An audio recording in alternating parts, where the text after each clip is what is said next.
គោលនេះគឺជា idol របស់ក្រុមជ្រុលនិយមមួយចំនួនក្រុមប្រឆាំងមួយចំនួននៅក្រៅប្រទេសហើយក៏ជាបុគ្គលម្នាក់ដែលបងប្អូនប្រជាពលរដ្ឋខ្មែរក្នុងប្រទេសបានស្គាល់គាត់ដែរបាទបុគ្គលនេះបើតាមខ្ញុំចាំដូចជា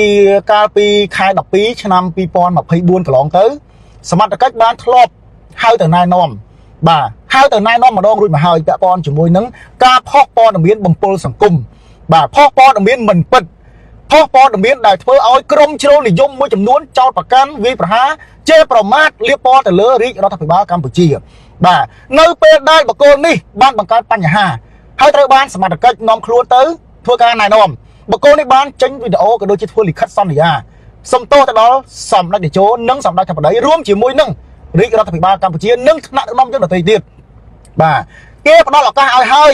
យដើម្បីឲ្យយើងកែខ្លួនឲ្យយើងចេញមកកែខ្លួនវិញតែដោយសារតែបកគលនេះបើតាមព័ត៌មានមកដូចជាបានប្រាក់ចំណូលពី Facebook ច្រើនបាទតទៅពេលលំនួតអួតអាងបាទគេហៅថាតទៅពេលបានច្រើនបានលុយច្រើនពី Facebook បាទខំនិយាយទៅមានអ្នកចូលមើលច្រើននិយាយទៅមានគេនឹងគាំទ្រច្រើនអញ្ចឹងទៅ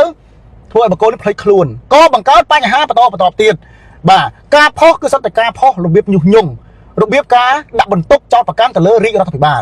បងប្អូនត្រូវចាំថាពេលខ្លះអត់ជេរបចោប្រមាថទៅដល់សម្ដេចតេជោនិងសម្ដេចធិបតីដោយចំឈ្មោះទេប៉ុន្តែបកគលនេះបានសរសេរលៀបពណ៌សរសេរក្នុងន័យឲ្យក្រុមប្រឆាំងមួយចំនួនមកជេរប្រមាថទៅដល់សម្ដេចតេជោនិងសម្ដេចធិបតីរួមជាមួយនឹងរាជរដ្ឋាភិបាលកម្ពុជានិងថ្នាក់ដឹកនាំដទៃទៀតបាទរបៀបសរសេរការញុះញង់ការលៀបពណ៌ការប្រមាថផ្សេងមិនវាយប្រហារមិនជេរបចោចំឈ្មោះទេក៏ប៉ុន្តែបកគលនេះរបៀបសរសេរលៀបពណ៌ញុះញង់ឲ្យក្រុមប្រឆាំងចូលមកជេរប្រមាថទៅដល់ថ្នាក់ដឹកនាំក៏ដូចជាព័ត៌មានមួយចំនួនទៀតវាយប្រហារធ្ងន់ធ្ងរណាស់បាទបងប្អូនអាចអូសទៅមើលក្រោមទៅបាទហើយខ្ញុំមុននេះខ្ញុំក៏ឃើញវីដេអូរបស់ភរិយារបស់គាត់ចេញមកដែរបាទសិតអរគុណសុំតោសម្ដេចពុកអញ្ចេះសម្ដេចពុកអញ្ចោះខ្ញុំអត់ថាយទេក៏ប៉ុន្តែជម្រាបទៅដល់បងស្រីវិញខ្ញុំហៅបងចុះបាទហេតុអ្វីមុននឹងបង្កើតកំហុសនេះឡើងហេតុអ្វីក៏យើងមិនសិក្សាច្បាស់លាស់ហេតុអ្វីក៏យើងមិនគិតឲ្យច្បាស់លាស់បងហេតុអ្វីក៏មិនណែនាំប្តីបាទហើយទាំងប្តីនោះក៏ដោយហេតុអ្វីក៏មានកំហុសលើកទី1ទៅហើយមិនកែប្រែមិនកែកំហុសមិនកែប្រែខ្លួនឯងល្អឡើងវិញបាទដឹងថាខ្លួនឯងធ្វើខុសហើយដឹងថាខ្លួនឯងធ្លាប់ប្រព្រឹត្តបទល្មើសក៏ដូចជាធ្វើទង្វើមួយដែលសង្គមគេមិនចូលចិត្តមានន័យថាបង្កើតរឿងនេះបង្កើតរឿងនោះផុសរឿងនេះផុសរឿងនោះដែលមិនពិតដែលធ្វើឲ្យប៉ះពាល់ទៅដល់កិត្តិយសថ្នាក់ដឹកនាំកិត្តិយសទៅដល់រាជរដ្ឋាភិបាលកម្ពុជាជាពិសេស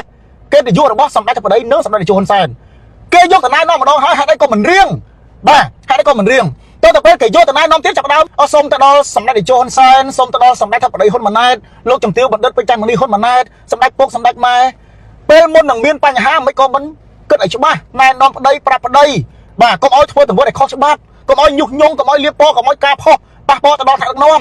ំទៅពេលមានកំហុសកើតឡើងហើយជ្រុលពេលហើយចាប់ដើមសម្ដេចពុកសម្ដេចម៉ែឡើងព្រោះបាទអានេះខ្ញុំមិនថាយទេអានេះគ្រាន់តែធម្មតាជាប្រពន្ធយើងត្រូវបារម្ភប្តីយើងត្រូវចង់ឲ្យប្តីចេញមកវិញណាអញ្ចឹងយើងធម្មតាយើងនិយាយឲ្យសុំសម្ដេចពុកសុំសម្ដេចម៉ែសម្ដេចធិបតីប៉ុន្តែខ្ញុំគ្រាន់តែជម្រាបថាមុននឹងគាត់ប្រព្រឹត្តបទល្មើសនិយាយផ្សេងផុសជាហោជាហាយនេះមិនក៏បងមិនណែនាំមិនក៏មិនប្រាប់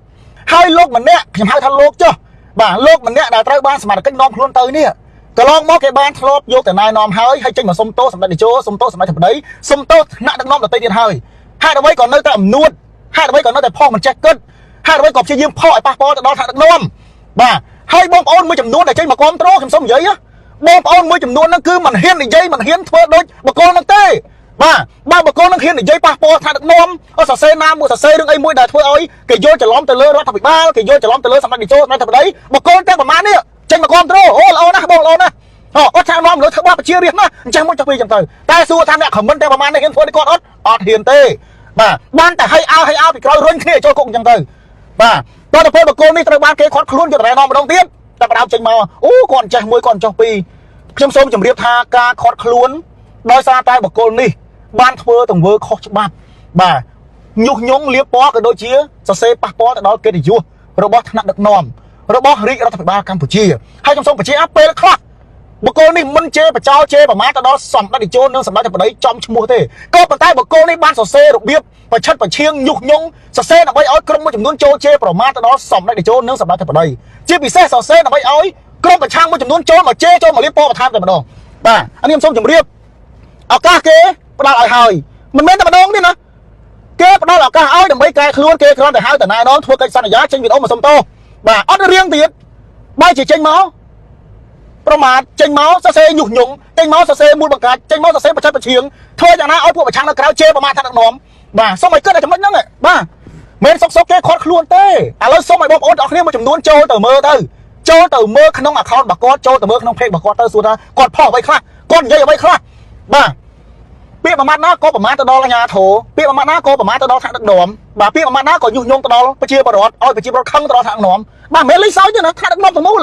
បាទសូម្បីតែយើងសរសេរប៉ះពាល់ទៅដល់ឥឡូវថាយើងប្រជាពលរដ្ឋសាមញ្ញធម្មតាទៅក៏ខ្ញុំមិនសុខចិត្តដែរចុះតម្រុំតែយើងសេញុះញង់សេលីពណ៌ទៅដល់ថ្នាក់ដឹកនាំសួរថាប្រទេសមានច្បាប់ណាបាទហើយបងប្អូនមួយចំនួនខ្ញុំសូមជម្រាបថាបងប្អូនកុំព្យាយាមបាទខមមិនដើម្បីរុញគ្នាឲ្យចូលគុកបាទរុញគ្នាឲ្យខុសច្បាប់បាទបើគាត់និយាយអ្វីមួយបើគាត់ធ្វើបញ្ហាអ្វីមួយដែលខុសទៅនឹងច្បាប់ឬក៏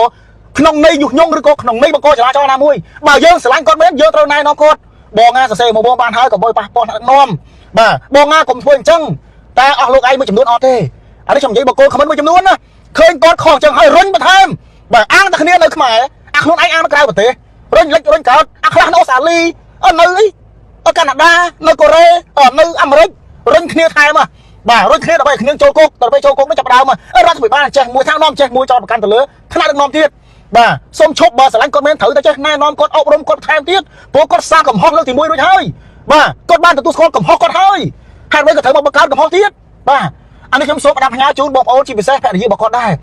មិនដឹងថាលទ្ធផលបែបណាទេបើសិនជាក្នុងករណីដែលគាត់ចេញមកវិញខ្ញុំថាបើសិនណាបងគួរតែណែនាំបន្ថែមទៅគាត់ទី1កុំដោយសារតែបានចំណូលពី Facebook កុំដោយសារតែគ្រាន់តែគេចូលមើលច្រើនចុច like ច្រើនចុច comment ច្រើនដែលរុញទៅឲ្យប្តីបងស្អីខុសនេះកុំដោយសារតែរឿងហ្នឹងធ្វើឲ្យអនាគតអស់អនាគតដោយសារតែក្រុមមួយចំនួនហ្នឹងរុញថែមណាត្រូវគិតពិចារណាត្រូវណែនាំប្តីត្រូវ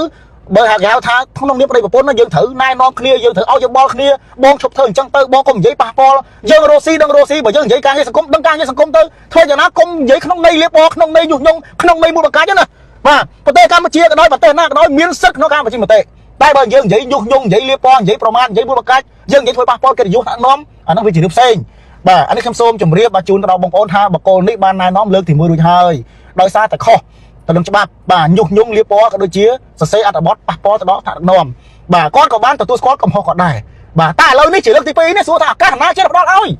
គេផ្ដល់ឱកាសឲ្យលើកទី1មិនចេះកែប្រែឥឡូវចាប់ផ្ដើមសារកំហុសលើកទី2ទៀតហើយតែមិនដឹងថាលទ្ធផលបែបណាទេណាប៉ុន្តែសូមជម្រាបបងប្អូនថាមិនមែនសុកគេខត់ខ្លួនទៅទេបាទមិនមែនមូលហេតុអានោះសូមជម្រាបជូនដល់បងប្អូនតែប៉ុណ្ណឹង